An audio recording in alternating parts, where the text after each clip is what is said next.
All right, so we're back. In the last video, we just had we set up Sokol and we've set up a very, very, very basic Sokol app and yeah, got it up and running. So the next step is we've actually got a few errors here. So we're just going to try to fix these errors. Even though, yeah, it's actually running. So if I hit make, it builds it and I've got an executable that I can run. And we get a nice little window. But my ID using NeoVim is actually giving me a few errors. So it's just not quite communicating properly. So one of the ways to fix this is that there is a little thing, and I had to once again Google this, that I can actually put in my CMake file. And let's just put that, say, here. So we can set a variable, and the variable is called CMake export compile commands. And I don't know if this is only a Clang thing, so I'm using Clang as my compiler. Just like Clang is the actual compiler that it's using. So I don't know if this will work on other platforms or if you're using a different compiler, but this is works for anyone that's using Clang. Potentially used on other platforms as well, but I'm not going to say for sure. So yeah, we export those compiler commands. Now, when we yeah, that should generate. Yeah, it does. So it generates these compiler commands here. So it generates this compiler commands file, right? And so in here, it's basically the build instructions, right, that we use to build the program. So you can see here, even though it says CC, CC is an alias for Clang on this Mac, I think. I think. Can I go CC version? There we go. Yeah, so it's Clang. So yeah, so I'm running this, and these are the, as I was talking about in the previous video, we define this so-called metal variable, and we've got some includes. These are the include directories. So these are the actual commands that are getting ran, and this is our input file, and this is the output file. So our IDE, can't remember exactly. I set up an LSP for Clang, so it can actually read this file. So I could go into an NeoVim tutorial another day, but basically I've got it set up so Clang is an LSP, so it can read this file. So now that I've got that file, I still don't think this will work. Let's me just quit NeoVim and restart. Oh no, that did work. Okay, cool. There you go.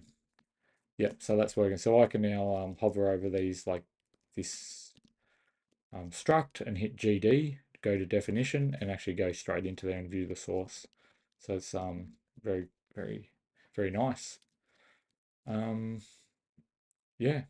Okay, cool. So next thing is what we're going to try and do is I'm just going to make it a little bit easier for myself. I kind of really like Make. I like Make files. And even though we're using CMake as our build system, just because we want to sort of provide a bit more of a cross-platform experience, Make is not always available on every platform. I mean, you can definitely get it on every platform, but CMake, if you're on Windows, it's probably a little bit more accessible. So, but I still like using Make as my sort of like utility script runner. So what we're actually planning on doing here, and it's a bit of a funny system, it's a little bit unconventional, so I'm not suggesting people do all this, but this is just how I like to work. So CMake, if you want to compile the goal of this program would be that you compile this program on any platform. So you can just go to any platform and compile it, and the only tool you need is a C compiler and CMake. But if you want to sort of do additional work, not just compile the repo, but maybe like actually work on the repo, run it, test it, update the dependencies, you would sort of the system you'd want would be this make file. So yeah, so it's a bit strange. So what I'm actually going to do is use make to run CMake, and then CMake. So this make file in the root directory will run CMake, and then CMake will run this make file that it generates. So yeah, it seems a little bit backwards, but it works for me. So yeah, I'm just going to do it this way. So what we want to do is I'm just going to create a little target here called CMake build, and what it's going to do actually, yeah, let's actually create a build target. So in our build target, what we actually want to do is make a directory called build. So sorry, this is a target. We're going to make this build directory. So to make this build directory, um,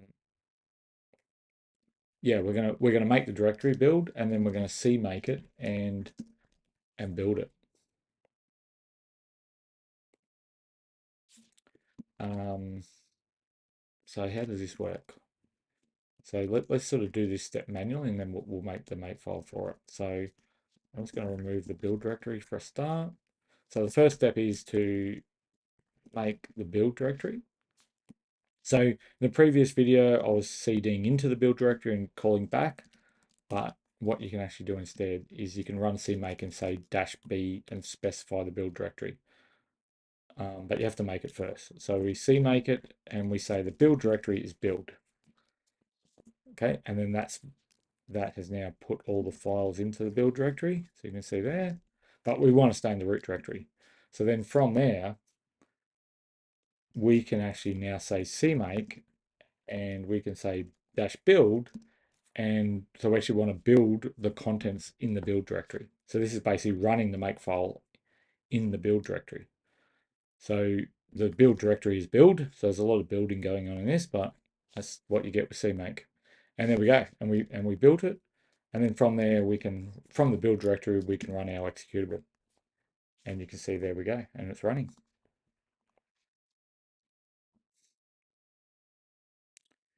Um, can you actually see that window? Oh, you can. Okay, cool. I don't know if that window was popping up in my OBS. All right, so